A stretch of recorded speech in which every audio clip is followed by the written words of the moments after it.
और चलिए अब बढ़ते हैं अगली खबर की ओर। आगरा धर्मांतरण सिंडिकेट से जुड़ी बड़ी खबर, जहां इस्लामिक राष्ट्र की मुहिम चला रहे थे आरोपी। इस्लामिक राष्ट्र की साजिश बेनकाब। एटीएस को आरोपी से अहम सुराग मिले हैं। भारत को इस्लामिक राष्ट्र बनाने की मुहिम चला रहे थे आरोपी। सोशल मीडिया पर आपत्तिजनक वीडियो डालते थे। मूर्ति पूजा के खिलाफ भी भड़काऊ वीडियो वायरल किए जाते थे। पीएम और सीएम की पूजा करते वीडियो पर आपत्ति जताई जाती। पूजा पाठ की वीडियो को मूर्ति पूजा के विरोध में पेश किया जाता। एटीएस को मिले चैट और पोस्ट में मंदिरों को निशाना बनाने की बातें मिली है।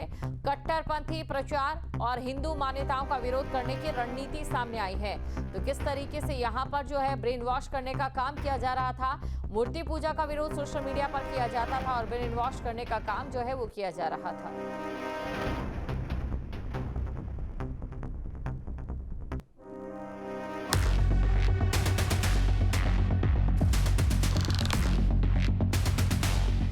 यूपी में धर्मांतरण की हिला देने वाली नई कहानी।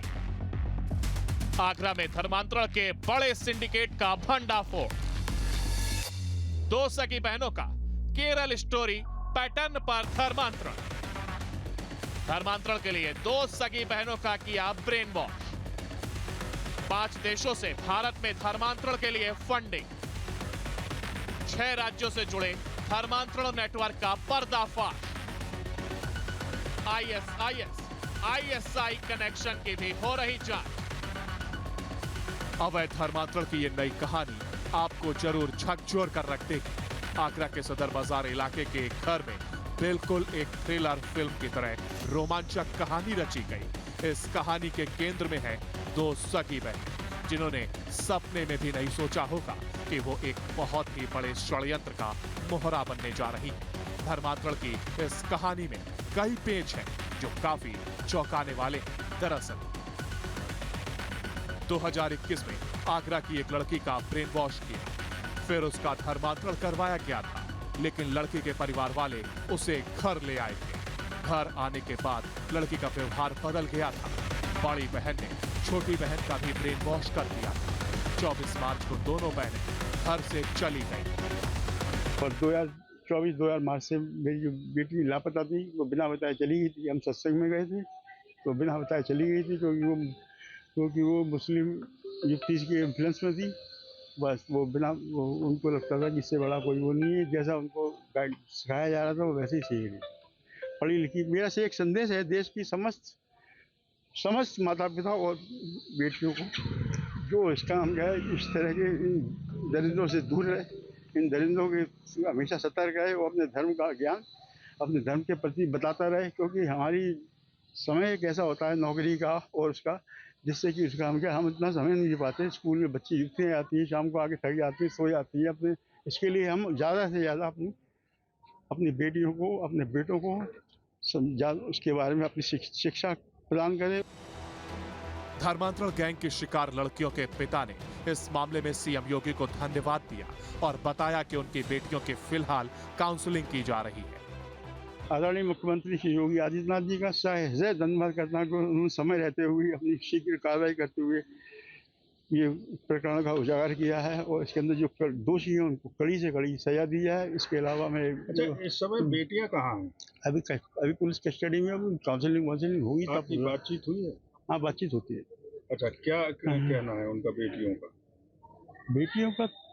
बेटियों को समझा ही रहे हैं। अभी उसके समझ में अभी जो 3-4 साढ़े 3 महीने का समय लगा है वो एक दिन में तो बात हो नहीं जाएगा।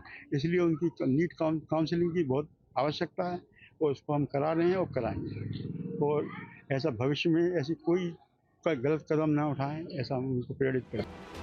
पुलिस केस दर्ज होने के बाद से यूपी पुलिस इस मामले में एक्शन में थी और आगरा से गायब हुई दोनों सगी बहनों को 4 महीने बाद आगरा से 1300 किलोमीटर दूर कोलकाता से बरामद किया।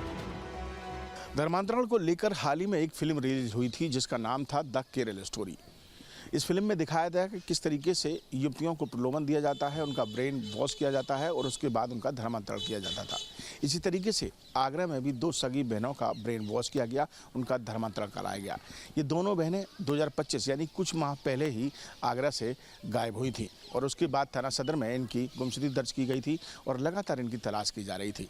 आइए आपको दिखाते हैं वो घर जिसमें ये दोनों बहनें रहती थीं। ये पंजाबी समाज से जुड़ी हुई हैं और ये घर आप देख सकते हैं थाना सदर क्षेत्र में इनका घर है, जहाँ पर ये दोनों बहनें रहती थीं। थोड़ी सी स्टोरी मैं आपको बता देता हूँ, थोड़ी सी कहानी इस फिल्म की बता देता हूँ। देखिए, फिल्म द केरल स्टोरी की तरह पहले सदर निवासी पंजाबी समाज की एक युवती का ब्रेन वॉश किया जाता है, उसका धर्मांतरण कराया जाता है। गैंग की सदस्य उधमपुर जम्मू कश्मीर की निवासी शायमा उर्फ खुशबू उसे वर्ष 2021 में अपने साथ लेकर गई थी।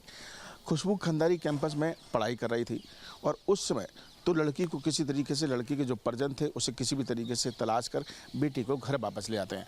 मगर घर आने के बाद बेटी की हरकतों ने घर वालों के होश उड़ा दिए थे, क्योंकि वह पूजा पाठ का लगातार विरोध करने लगी थी, इस्लाम की पैरवी करने लगी थी। इस दौरान इस बड़ी बहन ने, जो कि जिसका धर्मांतरण किया गया था, खुशबू जिसको लेकर गई थी, उसने छोटी बहन का भी ब्रेन वॉश करना शुरू कर दिया और नतीजा ये रहा कि 24 मार्च 2025 में दोनों बहनें घर से चली गईं, जिसके बाद 4 मई को इस मामले में थाना सदर में अपहरण का मुकदमा दर्ज कराया गया।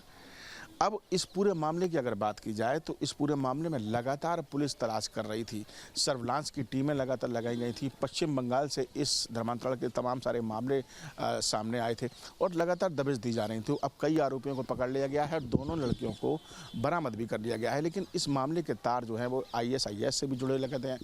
बाहर से फंडिंग की जा रही थी, कनाडा से, अमेरिका से इसकी फंडिंग की जा रही थी। तो कुल मिलाकर एक बड़ा जो गैंग है वो इस पूरे धर्मांतर के खेल में जुटा हुआ था और लगातार कई राज्यों से धर्मांतरण कराने का काम कर रहा था, जिसमें आगरा की ये दोनों युवतियां भी शामिल हैं।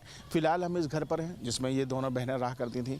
इनके परिवार वाले, हमने दरवाज़ा खटखटाने की कोशिश की, इन्होंने दरवाज़ा नहीं खोला और कोई भी बोलने को अभी तैयार नहीं है। लेकिन पुलिस अधिकारियों का कहना है कि एक बड़े गैंग का खुलासा हुआ है और दोनों बहनों को बरामद करने के साथ साथ 10 पुरुष आरोपियों के साथ साथ एक महिला आरोपी को भी गिरफ्तार किया गया है। डीजीपी राजीव कृष्ण ने बताया कि सीएम योगी के निर्देश पर अवैध धर्मांतरण पर रोक लगाने के लिए प्रदेश भर में मिशन अस्मिता चलाया जा रहा है। ऐसे में पुलिस को आगरा से 2 सगी बहनों के लापता होने की सूचना मिली। पुलिस ने मामले की जांच की तो अवैध धर्मांतरण का पूरा खेल सामने आया। जांच में पता चला कि दोनों लड़कियों का ब्रेन वॉश कर अवैध धर्मांतरण किया गया। इसके बाद पुलिस ने मामले की तह तक जाना शुरू किया। इस दौरान कई चौंकाने वाले तथ्य सामने आए। इस धर्मांतरण गैंग के तार दुनिया के 5 देशों से जुड़े हैं, जो भारत में इस्लाम को बढ़ावा देने के लिए फंडिंग कर रहे हैं। आगरा पुलिस ने देश के 6 राज्यों में रेड डालकर 10 लोगों को पकड़ा। मास्टरमाइंड अभी पुलिस की पहुंच से दूर है। अब इस कड़ी में 6 प्रदेशों में साइमल्टेनियस दबिश देकर के 10 लोगों को गिरफ्तार किया गया है, जो कि देश के विभिन्न राज्यों में विशेष तौर पर कम उम्र की लड़कियों को प्रलोभन, लव जिहाद और अन्य तरीकों से प्रभावित करके धर्मांतरण के कार्य में लिप्त थे। अवैध धर्मांतरण का यह मोडस ऑपरेंडी ISIS का सिग्नेचर स्टाइल है। अभी तक प्रारंभिक जांच में इस ग्रुप का संबंध PFI से, SDPI से और पाकिस्तान के आतंकी संगठनों से भी होने के संकेत मिले हैं। जनपदीय पुलिस आगरा द्वारा की गई इस उल्लेखनीय कार्रवाई से इसमें आगे उत्तर प्रदेश की जो विशेषज्ञ एजेंसियां हैं STF और ATS, उनको भी शामिल किया गया है और आवश्यकता अनुसार अन्य राज्यों की पुलिस और केंद्रीय एजेंसी से भी समन्वय स्थापित किया जाएगा। अभी तक इसमें कनाडा, अमेरिका, लंदन और दुबई से फंडिंग के और उनके संलिप्तता के उनके वहाँ पर रह कुछ लोगों के साथ में संलिप्तता के सबूत मिले हैं, जिसके आधार पर आगे की कार्रवाई की जा रही है। पुलिस आयुक्त दीपक कुमार खुद पूरे मामले को देख रहे थे। ADCP सिटी आदित्य के नेतृत्व में 7 टीमें बनाई गई थी। सर्विलांस, साइबर सेल से पुलिस को अहम जानकारियां मिली। इसके बाद पुलिस की छापेमारी शुरू हुई थी। वहीं टीम को कोलकाता भेजा गया, जहां आगरा से लापता दोनों सगी बहनों के बारे में जानकारी जुटाने के बाद उन्हें सुरक्षित किया गया। इसके बाद दोनों बहनों से कई जानकारी जुटाई गई। फिर टीम ने 6 अलग अलग राज्यों में छापेमारी कर 10 आरोपियों को गिरफ्तार किया। घटना के जब हम लोग तह में गए, जब इसको दिया गया, इसीलिए साइबर जो हमारी साइबर थाना है उसको, तो घटना के तह में जाने पर पता चला कि कई प्रदेश में कम से कम 6 प्रदेश ऐसे थे जहां पर जो लोग बैठे हुए थे वहां पर ये लोग रेडिकलाइजेशन को बढ़ावा दे रहे थे, लफ्ज़ जिहाद में संलिप्त थे और इसकी फंडिंग विदेशों से होती है, जैसा सर ने बताया कनाडा से, यूएस से इनकी फंडिंग हो रही थी। घटना की इसको गंभीरता को देखते हुए डीजीपी महोदय के निर्देश पर मेरे द्वारा स्वयं इसका पर्यवेक्षण किया गया और एडिशनल डीसीपी हमारे एक आईपीएस ऑफिसर्स थे, वो इसको डायरेक्ट उन्होंने देखना शुरू किया और प्रतिदिन इस पर हम लोगों ने काम करना शुरू किया। घटना के संबंध में साक्ष्य जुटाने के बाद जो प्रकाश में 7 अभियुक्त आए थे उनके खिलाफ हमारे जो न्यायालय है आगरा की न्यायालय से उनके खिलाफ एनबीडब्ल्यू वारंट लिया गया तथा बंगाल, गोवा, उत्तरांचल, उत्तराखंड, दिल्ली, राजस्थान और वो उत्तर प्रदेश में 11 जगह पर हमने अपनी टीम को भेजा, जिसमें 45 से 50 लोग हमारे थे जो कि इस रेड की टीम में गए थे। इस पूरे ऑपरेशन के क्रम में हम लोगों ने 10 अभियुक्तों को अरेस्ट किया, उनको गिरफ्तार किया। इस नेटवर्क में लफ्ज़ जिहाद का उपयोग कर तथा विदेश से प्राप्त धन से धर्म परिवर्तन व रेडिकलाइजेशन के हमारे पास सबूत और साक्ष्य मिले हैं और यह प्रणाली जो है वह ISIS का जो सिग्नेचर तरीका होता है, जो उसका प्रतिरूपण है, जो ये करते हैं, वो ठीक उसी तरह से इस चीज़ को किया गया है। पुलिस का कहना है कि छांगुर की तरह ही इस गैंग की जड़ें भी गहरी हैं। इस गैंग के विदेश से फंडिंग के साथ आतंकी कनेक्शन भी सामने आ रहा है। पुलिस के मुताबिक ये गैंग सैकड़ों लोगों का धर्मांतरण करवा चुका है। जांच में सामने आया है कि इनके अलग अलग मॉड्यूल काम करते थे। एक ग्रुप फंडिंग जुटाता था, दूसरा लोगों को रेडिकलाइज करता था और तीसरा उन्हें छिपाने की व्यवस्था करता था। इस रैकेट को अमेरिका, कनाडा और दुबई से फंडिंग मिलने के भी सबूत मिले हैं। पुलिस को शक है कि इस सिंडिकेट का कनेक्शन PFI और SDPI के साथ साथ पाकिस्तान के आतंकी संगठनों से भी हो सकता है। पूरे नेटवर्क में सबकी अपनी अपनी अलग अलग भूमिका है। किसी की भूमिका इसमें जो पकड़े गए 10 लोग, किन्हीं का काम फंड प्राप्त करना है, किसी को उस फंड को चैनलाइज करना है, किन्हीं को सेफ हाउस उसको मुहैया कराना है, लीगल एडवाइस देने के लिए इनकी एक अलग टीम थी, नया फ़ोन और नया सिम देना, लोगों को प्रेम जाल में जो लोग उनको अपने पास फंसाते थे फिर उनकी शादी कराने के लिए और धर्म परिवर्तन के लिए सब्जबाग दिखाकर प्रेरित करने के लिए और उसके संबंध में जो डॉक्यूमेंट्स होता है, पेपर तैयार करना, ये सभी ये जो ग्रुप थे इसमें ये शामिल थे।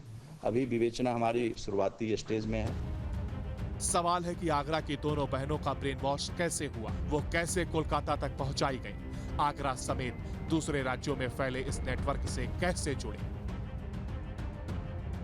धर्मांतरण की ये कहानी 4 साल पहले यानी 2021 में शुरू हुई। आगरा के सदर इलाके में एक परिवार में 2 बहनें हैं। बड़ी बहन मुस्कान, बदला हुआ नाम, 33 साल की है। उसने आगरा के DEI कॉलेज में MPhil किया है। उसके साथ खुशबू और साइमा नाम की एक लड़की पढ़ती थी जो उधमपुर, कश्मीर की रहने वाली है। साइमा से मुस्कान की अच्छी दोस्ती हो गई। अक्सर कॉलेज और कोचिंग में आते जाते साइमा मुस्कान को इस्लाम धर्म के बारे में बताती थी। उसे मोबाइल पर इस्लाम धर्म से जुड़े वीडियो दिखाती। मुस्कान को साइमा हिजाब पहनने के लिए कहती। मुस्कान के घर के पास एक जहां भक्ति है हर शब्द में, कथाओं में छिपे हैं दिव्य रहस्य और ज्योतिष देता है जीवन को दिशा। धर्म से जुड़ी हर बातों को जानने के लिए हमारे चैनल स्तुति को सब्सक्राइब करें। चैनल पर जाने के लिए इस लिंक पर क्लिक करें।